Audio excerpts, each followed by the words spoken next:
Hey there, Knicks fans. How you doing? It's your boy, Jonathan Macri, with you for another episode of the Knicks Film School Podcast, coming at you to start the week before the week when the NBA just breaks itself in half, as it does every year, because there's craziness and buffoonery and tomfoolery and any other word that you want to think of to describe draft week, free agency week, everything that is coming our way. We are almost there. We are on the precipice. And to help us navigate the waters that are getting ever so choppy, my co-host extraordinaire, the one and only, the man who laughs at all my stupid jokes, Jeremy Cohen. Hello, Jeremy. Hello, John. They're not stupid to me, and if they are, I make equally stupid jokes back, so I appreciate that you laugh at mine. It works out. Well, your jokes are funny. I don't know Yours what my too. jokes are. I have more dad humor because I'm a dad. So it's... Sure. Actually, I am a dad now. I got a plant baby, so I'm a plant dad. So I get, I was thinking about this, but all of those long nights and struggles and the joy, like there's a before and an after. Like life before the plant was in the past, and now my baby is just, it's beautiful. When you run out at 9:30 at night on a Friday or Saturday to go find the correct size diapers for your plant, let me know. I will. Sure. Please do. That would be great. I would appreciate that. So, okay, let's set this week up. We did what we thought. Well, we did what we thought was our final cap, no cap. Not 1, but 2 weeks ago. I don't remember who that was. Was that Dame?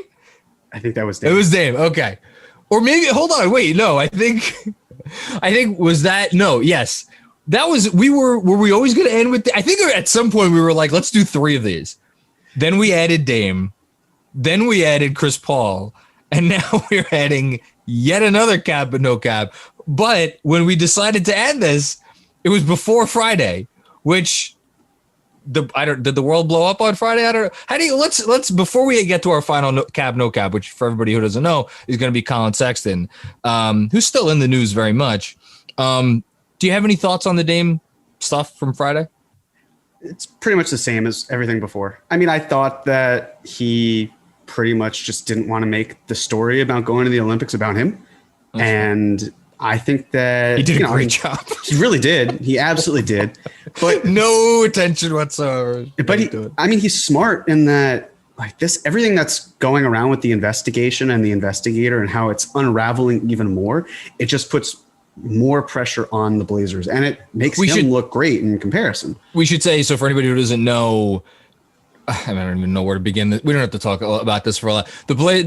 After they hired Chauncey Billups, Neil O'Shea gave a press conference in which he was asked very pointedly about the team's process in hiring Billups in light of allegations that were made against him of improper sexual conduct, and there was a civil suit, and it was settled, the whole thing, 20 plus years ago. And he essentially said, "Go bark up a tree. We did our investigation," and apparently that is not the case. So.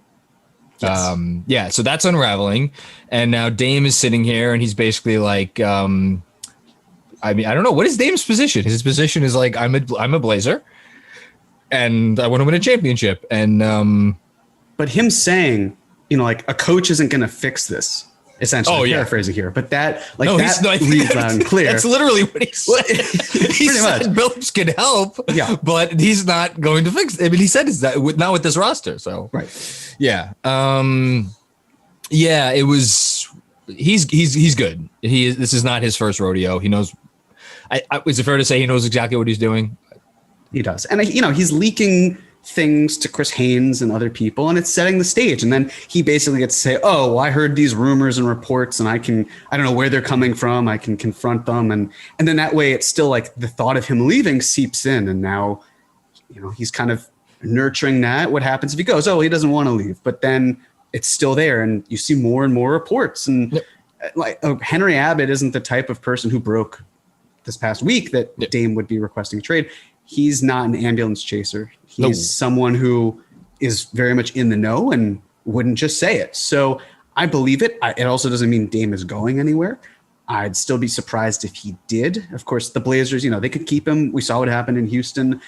But other than that, I mean, the song remains the same for right now. Just two quick thoughts before we get to Sexton. One, maybe this means nothing, but like, for anybody who's like, oh, Abbott was putting this out there to try to get people to subscribe to his True Hoop newsletter, which is a paid newsletter. He did put it in the free version of the newsletter. So it's not like he put something and hinted at it and like pay here to see the rest of the story. Like everybody can read this. So I don't know. Maybe that makes a difference. Maybe it doesn't to your opinion of the story. That's number one. Number two, and the thing that I can't quite shake is if a player who is like supposed to be the undisputed leader of a team comes out and says, my team's not good enough. Like he didn't call anybody out specifically, but if you have to go into that locker room, like, isn't it in the back of your mind? Like, oh, I wonder if he's talking about me, like that's not, you don't want to hear that. If you see me next week, say like, as a podcast, we're fine, but just, as currently constructed, we're not reaching our full potential. Jeremy, you might have some concerns in the back of your mind if I said that. I might. And then I would also point to the 6 cap or no caps, be like, John, look in the mirror, buddy. But yes, I agree. And it's so you're the one saying yes. The people all come for my cap or no cap, and that's it, right? Yeah. Call me that's my new nickname. I am CJ McCollum. or perhaps Robert Covington. Maybe Andrew's CJ and I don't know, maybe I'm Cantor. Oh my God, please don't make me Cantor. All right. Well, listen, Nurkic. Basically what I'm saying here is I think the big thing there is, this also is a side to Dame that we really haven't seen before because it's this mindset of, oh, Dame is so beloved. He doesn't want to do a super team. He's loyal. But, loyalty comes to an end at a certain point. You have to make things move. And the most frustrating part of all of this is, the guys that we've been talking about as well, Lillard and Beal both could have been free agents this summer. And things would have been so much easier for us to have some sort of conversation, but they resigned and that was their prerogative. And that's fine. It's unfortunate how loyalty then I can't blame these guys for staying loyal to their teams by any stretch. It's unfortunate that, they didn't build around them and they're under contract and they have a say, but they don't have the final say necessarily. They have a ton of leverage, but at the end of the day, like these teams don't have to trade them. I could see the pressure mounting for a team like Portland, but it's just, it would have been easier if there were no strings attached, period. But here we are. That's an interesting lead-in to our conversation today about Collin Sexton. Because, not to put the cart before the horse, but one of the things we're going to talk about today with Sexton is the nature of his contract situation. How much money he's going to get, for how many years he's going to get that. And it's interesting to me that, for me at least, that's a big part of the Sexton debate. And at the same time, I wonder as you just said, with Beal and Lillard, the fact that they had no qualms about signing for additional years. I wonder if what happens with Lillard this summer colors how we view how big of a deal it is to sign players to contracts at the expense of cap space. There was a lot of words there, but just to the extent of like, again, and I've been talking about this, a lot, but like, not is free agency dead? That's a bit much, but like, do these players just feel at this point, like, I'm just going to get my bag. And when I want out, I'm just going to get out. So if you're a team like the Knicks, does it make perhaps even more sense as opposed to having the cap space to be like, no, we have this tradable player on this tradable contract instead. But we'll get into that in a sec. So on that note, shall we dance? We shall. And, just like any kind of movie company, organization, whatever, like we had to have 6, right? It's either 3 or 6 if you're going with sequels. So you need the trilogy. 6? Yeah, you need the second trilogy. We'll be like Star Wars, but then not like Star Wars going through 7, 8, and 9. So there won't. Well, no, this would be what was the third? What was episode 3? Was that the episode 3 was, I think, one of the worst ones. I mean, you could say that about probably any of the first 3. Is in like 1, 2, 3, not the ones from before. Well, because this would be this is the 6th one we're doing, so this would be episode 3. So this is the Anakin Ewan McGregor fight at the end. I quite enjoyed that fight when his legs burned off. That was fun for me. Anyway. True. Although it's interesting that we'll have talking about a youngster when Anakin kills all of the youngsters in that one. I think Anakin's a really good analog for Collin Sexton, because I could see him coming here and killing off all of our young and cutting his own legs off in the process. Didn't Anakin also have like a rat tail thing going on? I feel like he did. I can't remember. There has to be another name for that. Is that the name? No, I believe it is. So.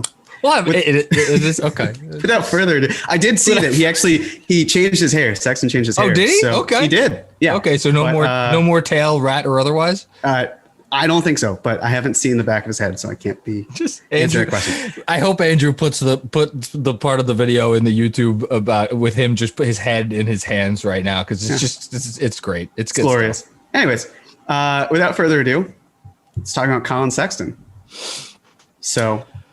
Oh boy, yes, John. I don't know if you ever saw Bo Burnham Inside. I haven't yet. I haven't taken the time. All right, well, there's a song called Sexting. So Sexton, it isn't sex. It's the next best thing. You know, that's whatever. I would argue that. Well, okay. Now, you know what? It was this or Sexton the City, but I don't know. One of them. Oh, see, that's going to be the post headline. Well, all right. Well, 100% that's going to be the post. I would wager any amount of money right now. Anyway. Perfect. All right. So, Collin Sexton. I got to be honest. For a lot of what we were talking about and beforehand, I did more research, and it's the sort of thing where I did a bit of a 180. So, before I was more out on him, and now I was kind of reviewing it and thinking about it this past week, and I don't see a whole lot of downside. But I'd love to know, John, because I've read your newsletters and I've listened to your guys' YouTube podcast and the Green Room. Where presently do you stand right now with Collin Sexton? Oh boy. I stand that this is going to be such a cop out. I trust the front office. No cop outs. No. I just want right now. Yes. Or no, based on that package that was laid out. Based on Obi 19 and Knox? Yes. That's the package? No? Gun to your head. No. Okay. No, but it's... Why is it no? I'm just curious. What is the biggest reason why it's a no? It's no because I don't think Collin Sexton is ever going to be good enough to run an offense. And we have yet to, and I also don't think he's ever going to be good enough off the ball to justify his existence as a non-primary on a team. And yet I hesitated so much because it's like, I feel like the reason I say no is, oh my God, I'm going to be a bad Christian here. Where they split the baby. What's that story? That's Old Testament though, right? Yeah, I think it is actually. Well, okay. That is the story of Solomon, where he was brought a baby and one woman said, "That's my baby." And the other woman said, "That's my baby." And he said, "All right, I will split the baby." And it was the one woman that decided, "No, split me instead." That he was like, "Oh, that's definitely your baby." Okay. So thank you, 17 years of Bible school finally coming to good use. Well, thank you, Andrew. Thank you, King Solomon. Because I feel like I don't know that we've seen a player or a team successfully split the baby with a player who isn't quite good enough to be on the ball all the time and a player who isn't quite good enough to be off the ball all the time.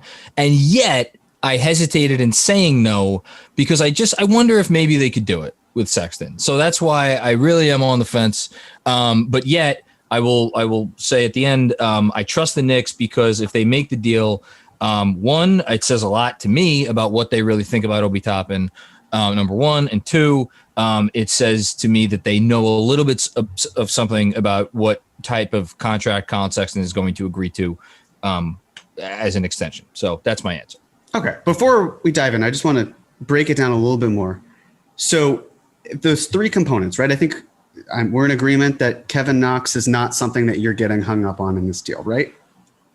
Sorry to anyone listening from the Knox family, but no, I am not getting hung up. So it's Obi and the 19th pick. Yeah. So let's start with the 19th pick. Yeah. How confident are you in what that 19th pick turns out to be? Not very confident, only because I just did a whole deep dive on it this week. Exactly. So like any lawyer, as you know, you don't ask the questions that you don't know the answers to. Yeah. So yes. Okay. So we got Knox, we got 19. So really this comes down to Obadiah and I guess for the remaining hope of that 19th pick doing well. Is that correct? Yeah. I mean, hold on. I will want to say very quickly that you can draft a good player at 19. Sure. The odds aren't necessarily good. You got roughly like a 1 in 3 shot of finding a guy who's going to help you. But in terms of finding someone who's actually going to make a difference, like one way or the other. But again, good NBA organizations, I feel like they don't try to put up the whole wall at once. They try to put one brick at a time. So it's, yeah. Okay. So Obadiah. Yeah. Do you see Obi playing significant minutes at the 5 or with Randall? I don't know what you mean by significant, counselor. Do you see them playing together more than they did? Yes, I do. Significantly, though. To the point where Obi is now logging, say, 18 to 20 minutes a game. See, but again, this is impossible. If they trade him, I think it's a sign that no, they do not foresee that. Of course, but I'm saying if he were to stay, for the idea of if Sexton didn't materialize and you have Obi still on the team, and I'm assuming you're keeping Randall because he's the best player. I think they would figure out a way to get him 20 minutes a game. Okay. Which would mean about 8 minutes a game with Randall, which would be a significant upgrade. So I guess the answer to your question is yes. Okay, because I'm just thinking that if they're playing 8 minutes a game together compared to the basically 0 on average 0 that they played, that is a huge jump. It's 4 minutes a half. For a guy. It is, but then what are you giving up in terms of rim protection? How are you able to maximize everything you want to do? And that's kind of where I'm at in terms of the whole thing, where it's consolidating all of these pieces where, ultimately, what do you see Obi ceiling as? Well, hold on. Ultimately, I see Obi. But that's my big worry where Obi's concerned, because I don't think we know the answer to that question yet. Right. I don't think we know what Obi's ceiling is. But I will just, in fairness, let me just say this: if you're going to survive minutes with Obi and Randall as your 4 and your 5, you're best served probably trying to survive those minutes against opposing backups, or at the very least when an opposing team's entire starting 5 is not in the game. If they just really getting to brass tacks, if they brought in Obi Toppin with 4 minutes left in the first quarter on average and played him with Randall for those 4 minutes, and then took Randall out at the end of the first quarter and brought him back in for Obi at roughly the 6-minute mark of the second quarter, that would mean they'd be playing together for the last 4 minutes of the first quarter. That's might be the best time to do that. But then you're playing Randall the whole first quarter, which wound up happening a lot last year anyway. It did, but then towards the end of the season, they settled into more of a routine, and we saw Obi blossoming a bit more because he had that playing time. And again, and then you could say, well, give him more playing time and it'll work. But a lot of that time was not them together; it was them separate.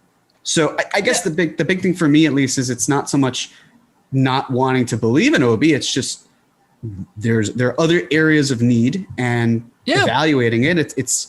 There's an easy reason for why you would move him. The odds that Obi Toppin is going to become even a starter on a championship team, because this is what we're always talking about here. How the hell do we get to a championship? The odds that he's going to become a starter on a championship team are very low at this point, based on what we saw, in his rookie year.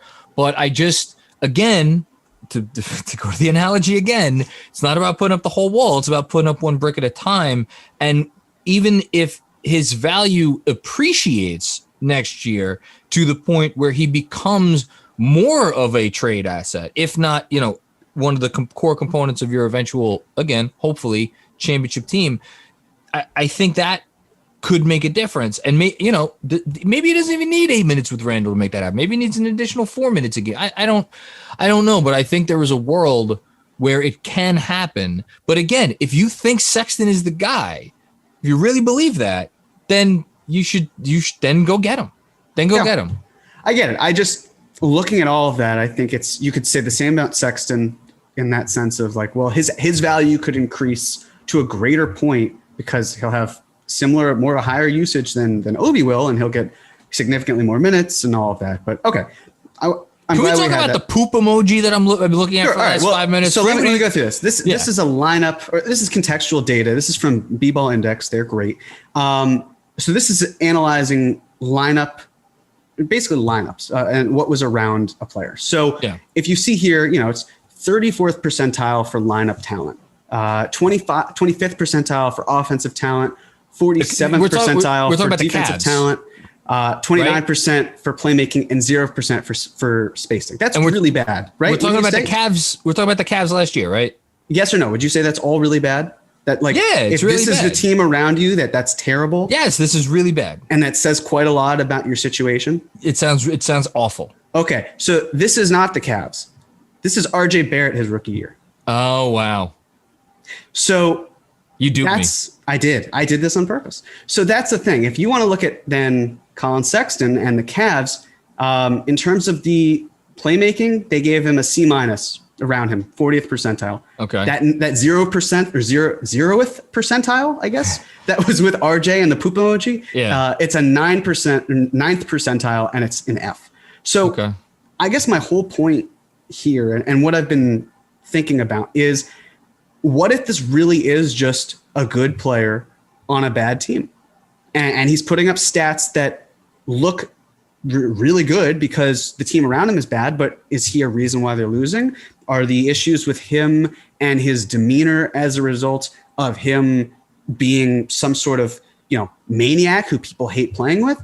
Or is it that he just kind of has high standards and he sees that other players don't have the same drive to win, and that bothers him and it creates some sort of friction?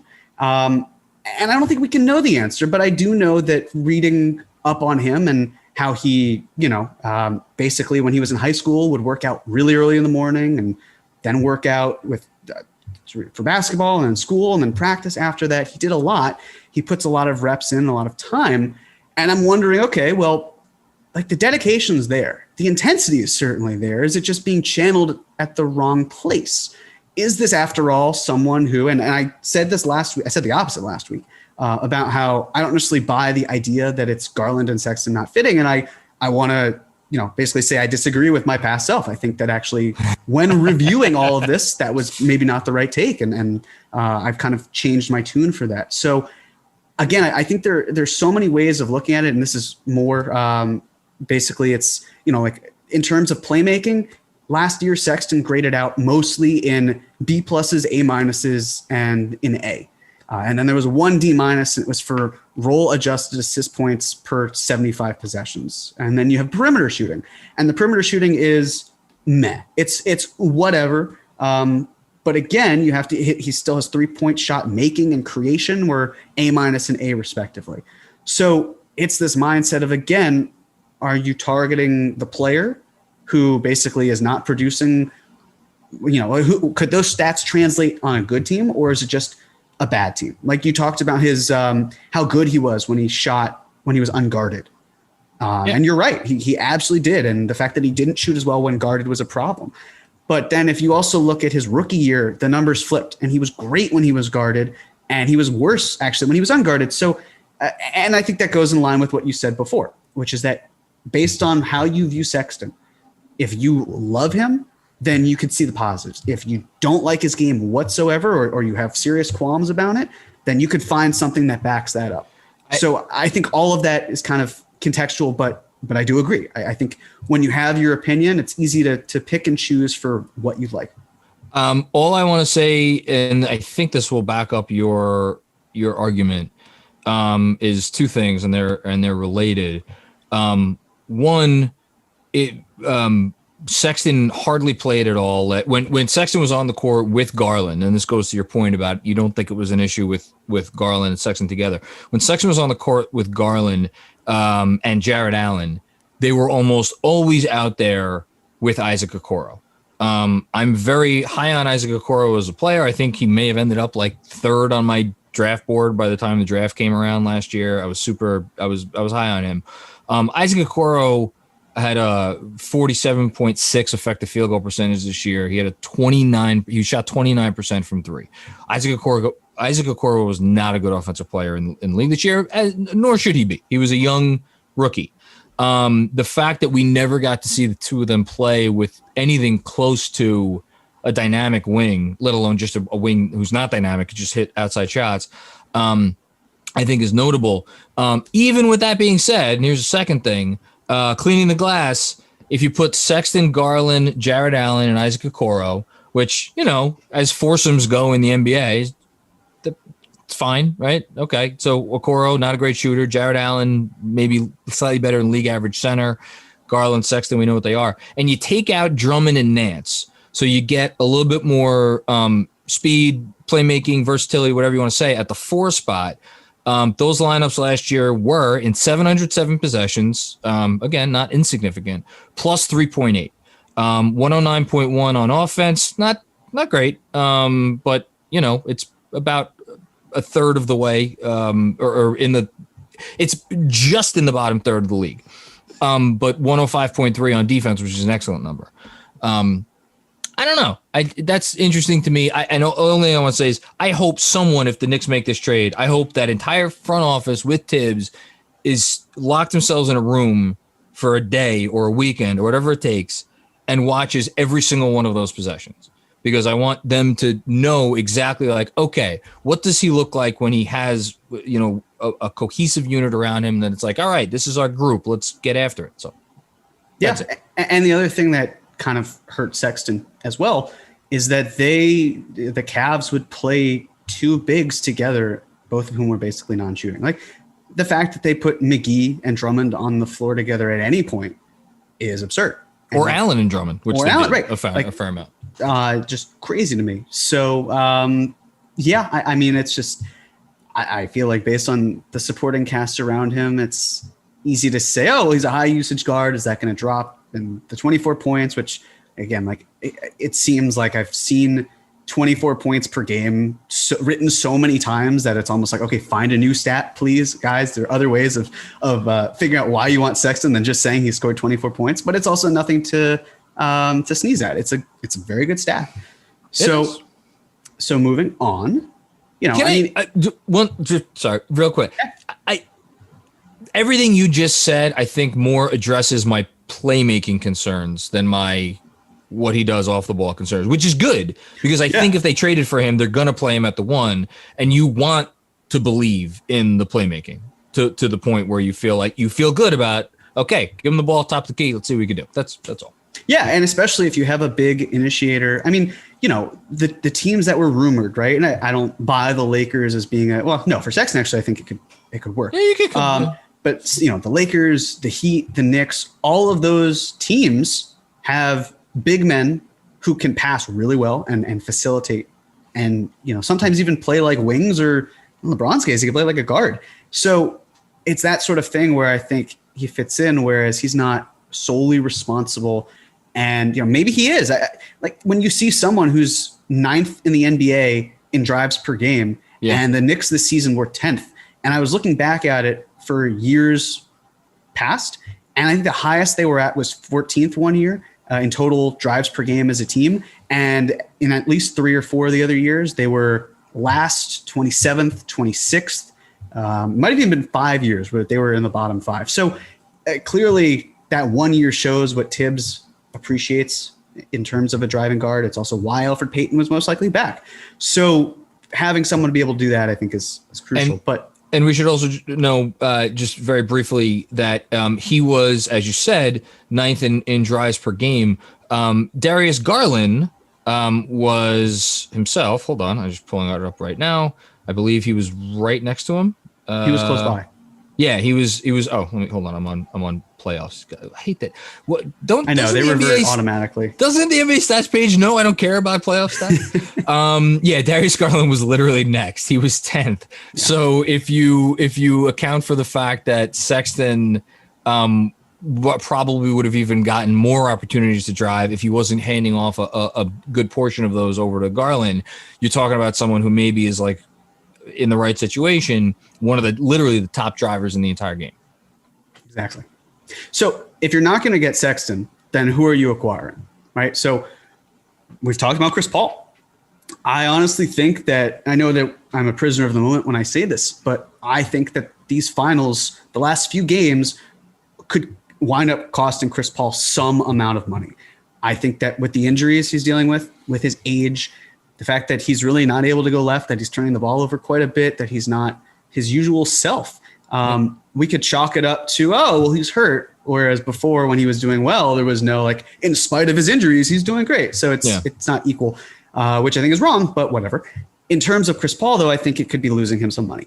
And I mean, granted, you could get Chris Paul, but what happens if they lose? If they lose the series, does Sarver say, you know what, I'm willing to pay because we want to run it back. We feel like we've got a great team and we can keep doing this. Maybe not. Lowry is another option. Does he go somewhere else?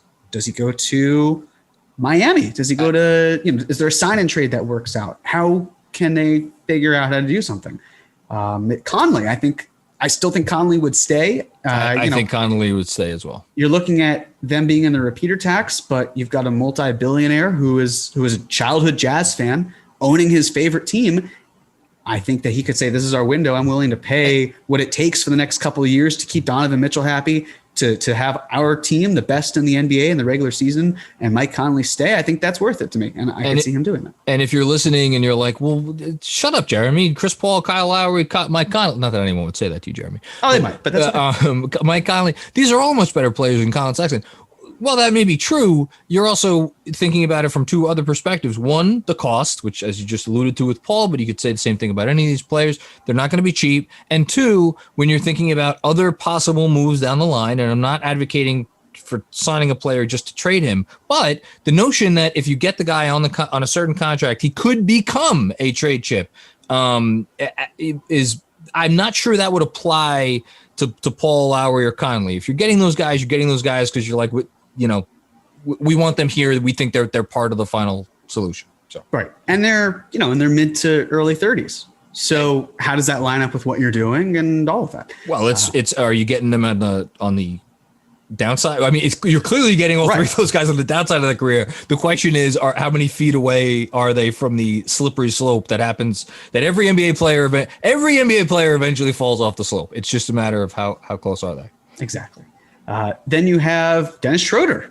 What is his price point going to be? I can't imagine he's one of the first dominoes to fall. Especially, I don't want to pay it. Right. I would rather not pay Dennis Schroeder either. Even if his market moves down, then you're looking at maybe a 1-year deal.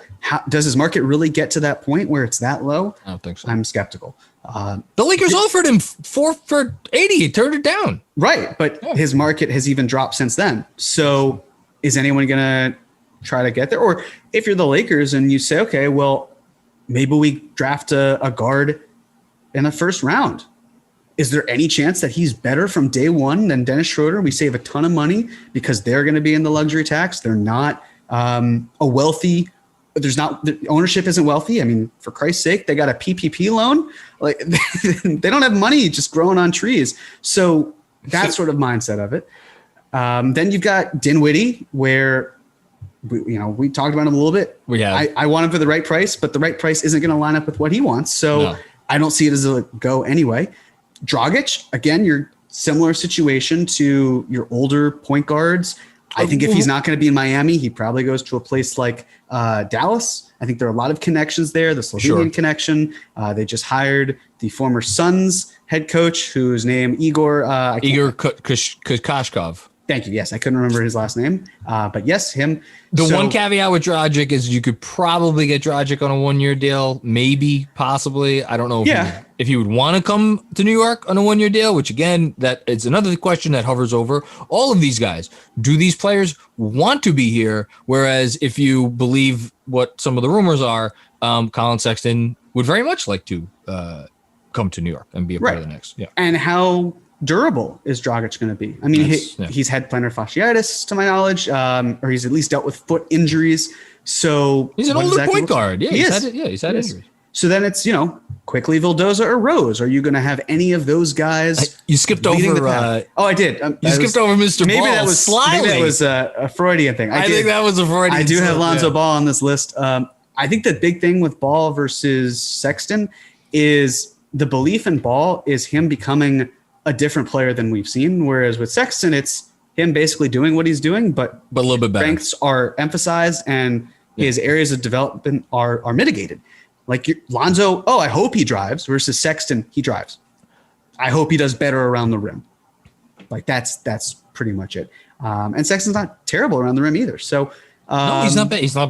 He's good. Given the volume, I would actually say he's quite good. Exactly. And Ball is a restricted free agent. None of the other players I just listed are that.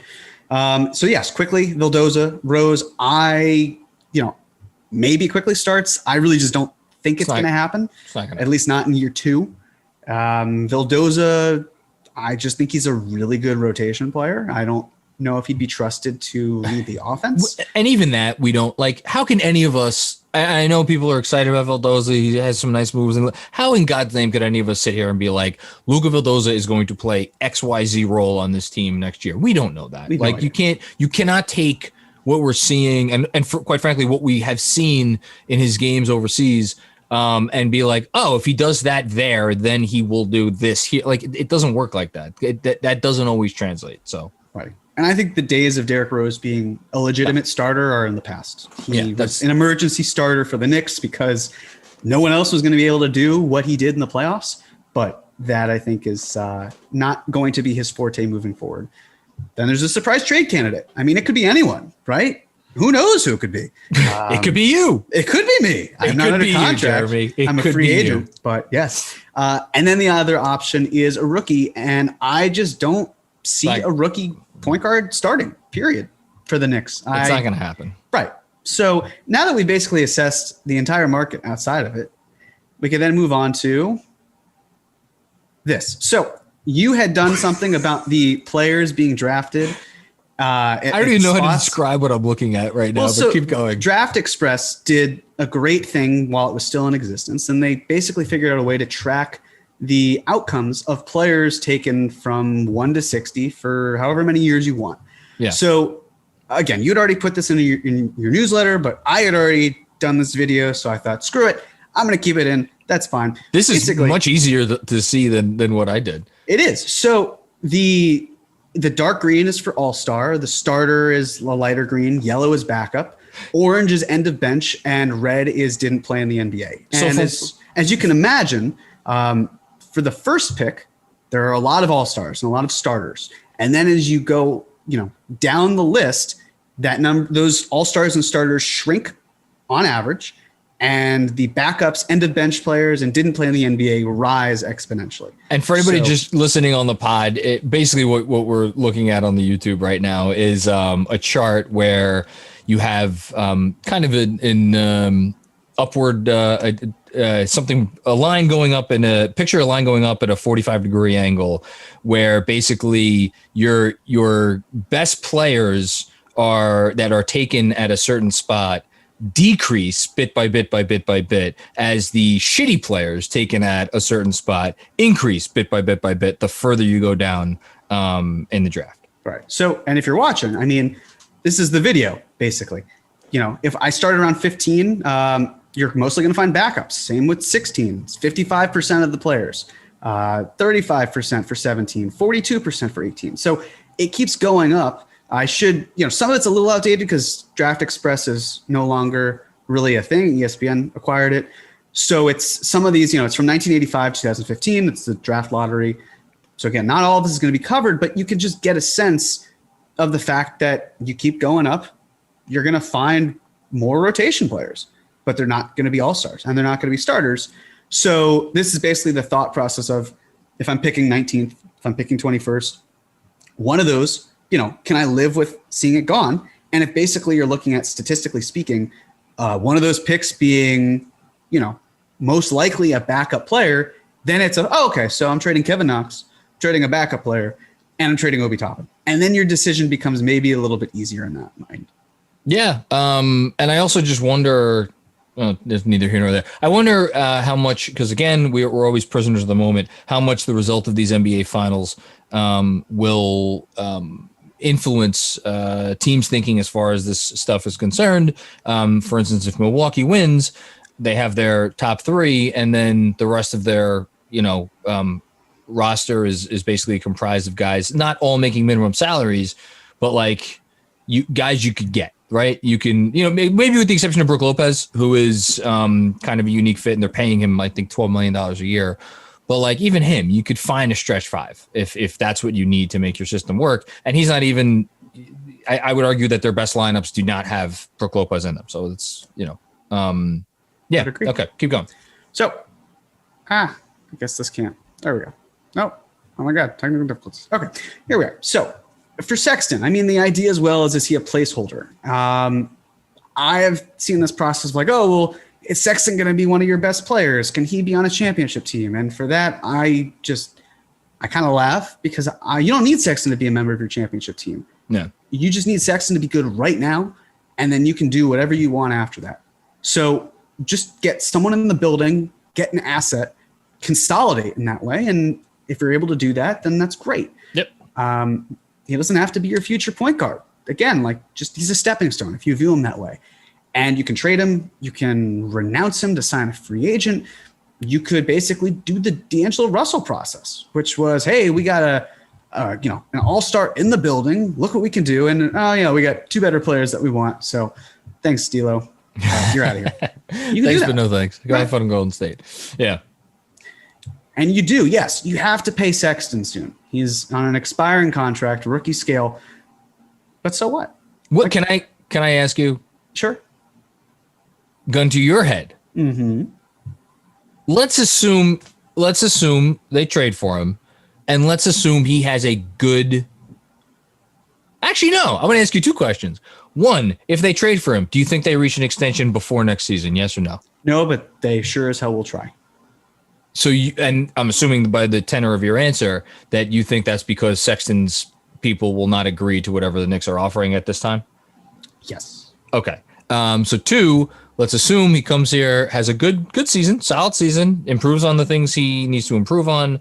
The team is good, whether that means they win a playoff round or even are in the top six, whatever. They're good. He's good. What do you think he gets? Well, so this is the beauty of it. And I'm skipping a bullet point for 2 bullet points, but really, I mean, his cap hold is $19 million. So if Sexton's going to get more than his cap hold, it doesn't really, I don't want to say it doesn't matter because it does, at least from potential, MLE and room exception, all that stuff. But the mindset here is like, okay, well, if he's going to make $22 million a year, we can just keep him on his cap hold and do everything else. And the reason I was saying I don't think that they'll be able to get the extension is I think the Knicks will say, hey, let's try to lock him in for under his cap hold. Yes. So we can go into free agency with a little bit more spending abilities. I mean, I'd love to see Collin Sexton make $17 million in his first season instead of 19. That'd be great. Another factor as well, and I was going to mention this somewhere, but might as well here. So you know how with the Dame trade, I'd mentioned base year compensation with Mitchell Robinson and how basically if you wanted to sign and trade Mitch, it becomes a lot harder because his salary would count as 50% of what it is in outgoing. So similar would happen with Sexton. Like if you wanted to wait a year and then do that and try, maybe Dame's still a Blazer and you want to then send them Sexton. He wants to be there. They want him and it works out. It would still be the same thing where his salary would be 50%. But what I believe could be different is if you wanted to say get Bradley Beal, maybe even want to try to do both of those things and you work out a trade where you do a double sign and trade. So Beal does his sign and trade and Sexton does his sign and trade. Both of them, the salary is a little bit different and you're able to finagle it that way. So, but you can avoid all of that if you just lock Sexton under contract. You don't have to worry about BYC. You're just trading him. So that's I think another feature is having him under contract. There are no rules or stipulations or waiting periods for when you can deal him. It's very easy to do that. So I would love to see him sign to some sort of deal. Like even if it's $18 million, you're saving money and you're saving time. And that's actually what the Cavs were doing when Brock Aller was there. They were signing guys to extensions, right? Like Larry Nance got an extension. Kevin Love got an extension. Kevin Love got an extension. Dante Exum got an extension. He did. All of these guys, they were saying, we'll pay you because we prefer to lock you in right now, and we can just trade you and we don't have to worry about waiting periods or grace periods or anything. So that would be ideal. And just, well, I agree with your overall point that the fact that the extension is almost certainly, you're right. Sexton's people they'd be stupid to accept anything starting at $19 million or less. That's not going to happen. Yeah, if you're a lead guard in New York and you're 22 years old and you just scored 24 points a game, I know I just chastise people for saying that, but again, like, why would you sign for less? No, I mean, like, not quite apples to apples, but like Markelle Fultz signed for, what was it, 3 for $50? Yeah, it was something in that ballpark. Yeah, so Markelle Fultz had shown, something close to a season of like maybe being a proficient starter, possibly if you squint and like use your imagination, and he's making $17 million a year. Collin Sexton is not going to accept under $19 million a year. The point that I wanted to make, though, is while I agree with you in theory that the actual number doesn't really matter, like, he does become far less tradable. Not far less tradable. He becomes less, obviously, the more he gets paid, the less tradable he becomes. But by that same token, if you have to sign him to a contract starting at like $30 million a year, the assumption at that point will be that he came here and he probably blew expectations out of the water. So that's like that falls under the good problem to have category, which, if the Knicks do this, hopefully that is their situation.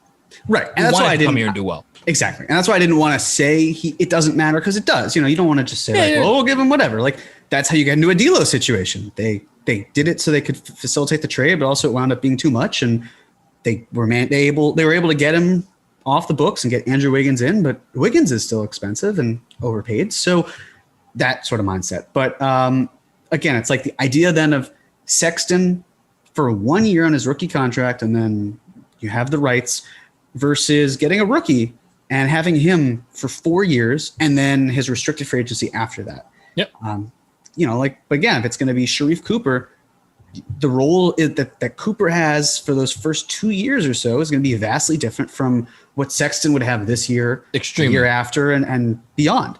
So at least what you hope to be the case. It's just on that, quickly on that point, if you drafted a Sharif Cooper, or if you're listening to this and Sharif Cooper isn't your cup of tea, pick whatever the guard is, right? That is going to be available to you at 19, or even, let's go fucking nuts. Let's package 19, 21, and 32, and we're moving up. We're getting, I don't know, maybe you're a fan of Davion Mitchell or someone, whatever the rookie the Knicks are going to be able to come away with this draft with. If he is at the point I would even go so far as to say 3 years that Collin Sexton is at right now, you'd probably be pretty happy with that, which is to say he's a player that has shown a lot of promise. He has put numbers on the board. Maybe you're not 100% sure about them. The odds are that the Knicks are able to come away from this draft with a player that will, in 3 years, exceed where Collin Sexton right now is.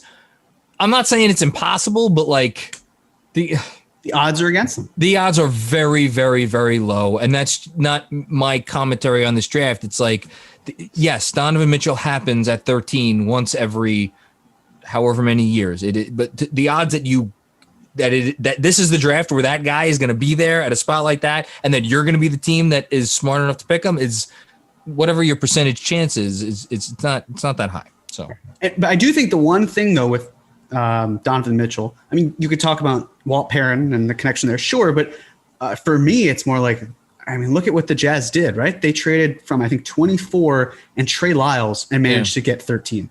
So if Obi's on the table and talks for Sexton, like, do you then package 19 and Obi to move up? Because that could get you further than I think that the Jazz were able to move up for Donovan Mitchell, but it all depends on what teams and what prospects are available and how comfortable everyone is and all of that. Yeah, every draft is different. They obviously, the Nuggets valued Trey Lyles turned out not to be the right move, but such is life. So then again, it's like, well, who else is paying Sexton in 2022? A lot of things could change, but the landscape right now is really fascinating because there aren't going to be many teams with cap space. The biggest one will be Detroit, but assuming they go with Cade Cunningham and keep they already have Killian Hayes. Yeah. They may not even want Sexton. So I think this concern of like, oh, well, where is he going to go? Sure, another team could absolutely try to lure him away, but restricted free agency, you have to bid more, and that's tough. And the Knicks would have matching rights. So it's, trying to get him away from that unless you really want to screw the Knicks over instead of doing your own thing. And I think teams typically would rather, unless you're, the Nets back in the day when they had nothing to lose, you're just going to want to focus on retaining your guys and getting unrestricted free agents than you are about targeting big RFAs who likely aren't even going to go to your team in the first place. And we also, by the way, we know what the market for Sexton is in a year because we see what apparently the market for Sexton is right now, which is that it's not very good. And if you're sitting here and you're listening to that, you'd be like, well, what if he comes out and has a great year? Again, that's a great problem to have because then you don't mind paying him. So this is why, look, the NBA set things up this way for a reason. The team that has a rookie's rights is the team that is in a vastly advantageous position, whatever they want to do. So that's that. These are, again, there's a lot of pluses to doing this if you feel like he could be a good player for your team. So I will acknowledge that. Exactly. And going over the cap, I mean, again, you have his cap hold. You can sign a player and then re-sign him. And the reason I say that is, let's say this trade is the one that goes down, right? So basically you're the Knicks and you traded Toppin and Knox and the 19th pick and you receive Collin Sexton as a result. So on draft night, you actually have $13.5 million to spend, which is great. What do you mean by that? Sorry. So what I mean by that is, so this trade happens in this league year? In this league year, yes. Okay. So it works. The math checks out. So Kevin Knox and Sexton have nearly identical salary because of the fact that they were picked back to back. Right. And then it should work out where because of Obi's salary, the rule based on where these guys are, it's like, I should say this. There are 3 different tiers for how trade matching can work. And this is the middle tier. This is like the above, I think, $3 million and up to like 19.5 million. I think it's above it's 6. Like, it's something in that range. So it could be 6. But or maybe basically 5. I'll look it up. Yeah, sure. But you're trading out Sexton for Obi and Knox. The range for that tier is $5 million. And that's within the tier. Which means you have to come within the money you're sending out has to come within $5 million of the money you're getting back, or vice versa. Right. And then you could talk about roster spots, but the Celtics just made a trade for Al Horford and Moses Brown, and they have 16 players on their roster, but that's apparently fine. You just need to be at 15 eventually. So it's 6.5 million. If the outgoing salary is more than 6.5, then the maximum salary incoming could be the outgoing plus 5 million. Right. So this would fall under that correctly because with Obi, it's less than 5 million, which is great. So then it works out that way. But the fact of having $13.5 million in cap space is great because it means that you can take in a non-expiring contract within that range for draft compensation. And we'll go over more of that next week. This was originally going to be that conversation, so I don't want to spill the beans, but that gives you a lot of potential to do really interesting things. So, it's like, okay, you traded away 19, but what if you're able to get another first round pick by taking on some sort of mass salary? That's not a bad option. Well, we're on this just before we move on very quickly because there was a report on Twitter. There's a lot of reports on Twitter these days. One of them was that the Cavs want 19 and 21. I would assume as opposed to Obi Toppin. If it was indeed 19 and 21 and Knox, that would not materially change this conversation, correct? I'm sorry, if it was 19, 21 and Knox? Yes. Yeah, it would basically be the Knicks would be around the same amount in spending, which would be close to $9 million, and they would just give up the picks. The picks don't count as salary on draft night. It's after draft night. The new year, that's when they count for their cap holds. For the record, I think I would rather do that. 19 and 21 and Knox? Yeah. Then Obi. Wow, you love Obi. I like the kid. I really do. I really just very much really like him. I would personally prefer to do this trade and then take probably the best wing available at 21 and then take whomever's best available. Or I could take a guard as well. That's fine too. But prioritizing the best player there and then saying goodbye to Obi. Thank you. We love you. Have fun in Ohio again. Don't listen. We could hear the condescension in your voice. Let him go. Listen, if I'm getting a better player, then I can sleep well at night, and I'm sure Obi can too. He's a legend in Ohio. He's a Naismith Player of the Year in Ohio. So Dayton will love him. Cleveland will love him. It's fine. But this is what it looks like. And then as you can see going into free agency, if you keep Rose's cap hold and eliminate everyone else's, and also if you make Mitch if you keep him as a player, not making him a free agent, then you're looking at 45.7. That's, again, if you keep Rose. If you don't keep Rose, you can open up $54.8 million. That's a lot of money. It is. And that's the beauty of it. If you don't spend anything on draft night and you just let all that cap space kind of expire, then the value proposition here is, so let me get this straight. I have addressed my biggest area of concern in the backcourt with Collin Sexton, and I have more money to spend in free agency. Like, that to me is a pretty compelling argument. I'm surprised streamers did not come down from your ceiling as you said that. It's amazing stuff. Yes. So the big thing I'm sure people are curious about is, well, let's say nothing happens with this free agency class. What about the next season? And if you have Julius Randle's cap hold, if you have Mitch's cap hold from this past season, and if you have Sexton's cap hold, all of those things, it's a little different because this isn't incorporating the 2022 first-round pick.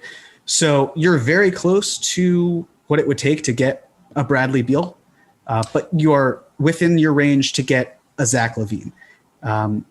Side note, and this is a very nerd moment, but I just want to say, in terms of Randle, Spotrac has his contract as something different than this, which I don't get. He got two $945,000 bonuses.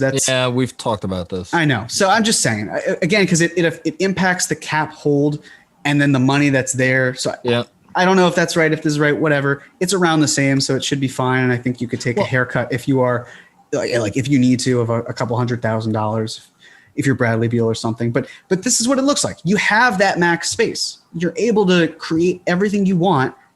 And, you'd have to maybe cut one or two corners.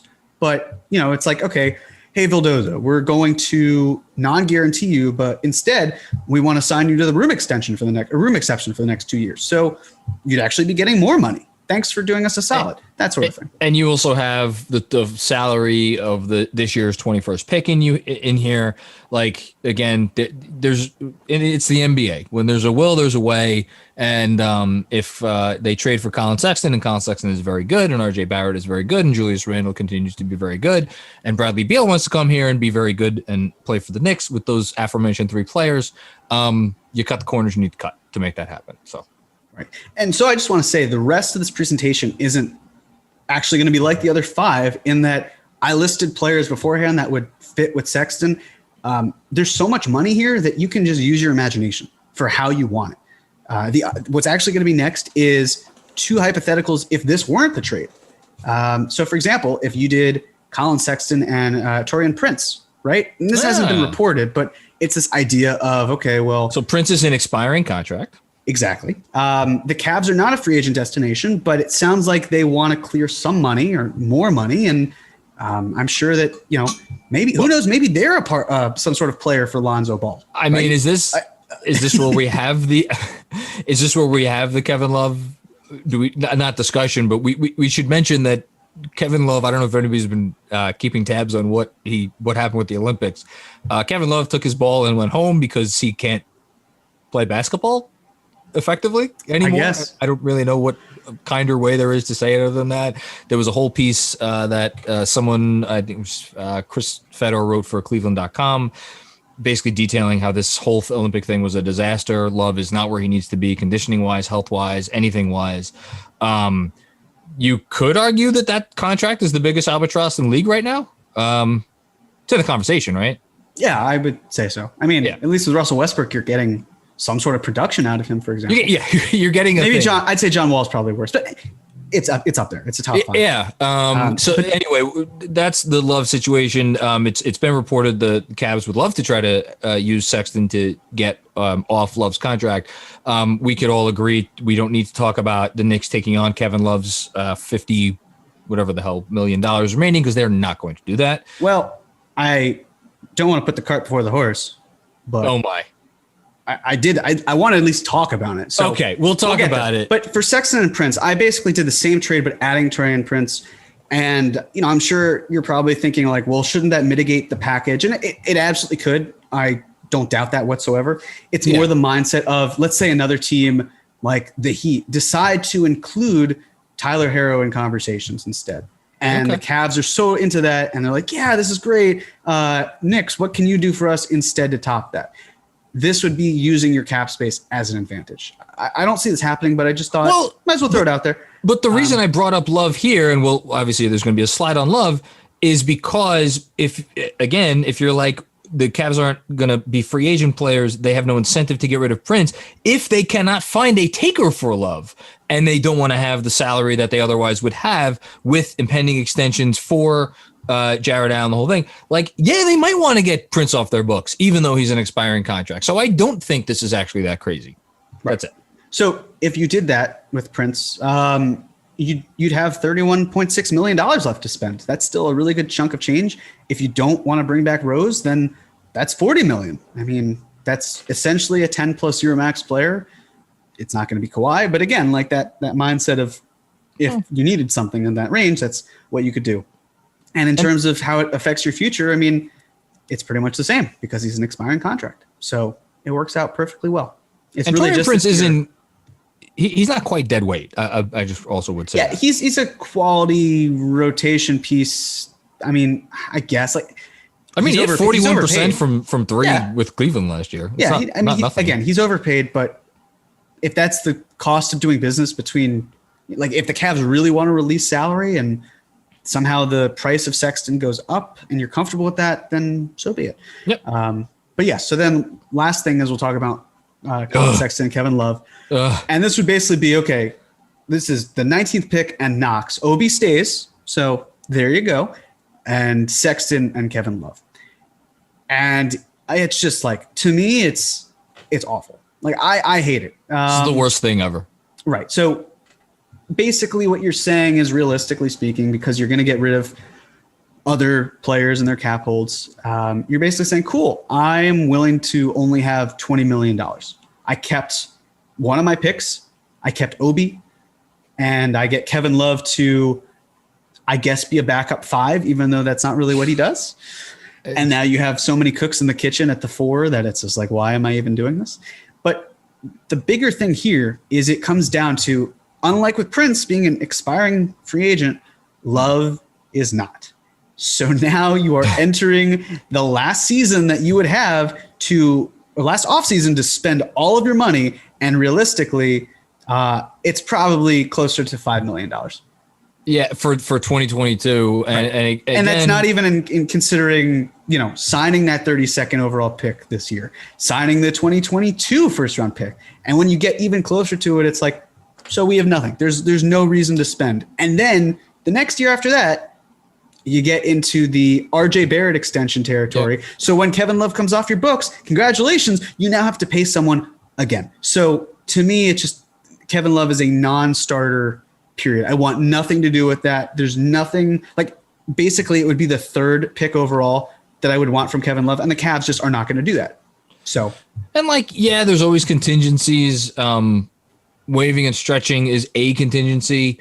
Having $9 million a year for the next 3 years on your books is a horrible fucking idea. Mm-hmm. And you could be like, oh, well, let's just attach a first and, we'll get rid of Love's expiring contract that way. Again, you don't want to be putting yourself in a situation where you have to, it's one thing to have to resort to a contingency plan if you have no choice. The Knicks have a choice right now. They don't have to take on Kevin Love's contract. This is just just get off this idea. The Kevin Love that you remember from 5 years ago is gone. He's never coming back. He admitted as much. He's like, I'm not I'm not a high usage, like go-to player anymore. If he's saying that, then it's probably true. Yeah. So in conclusion, like if that's the price for getting Collin Sexton, you can go for it.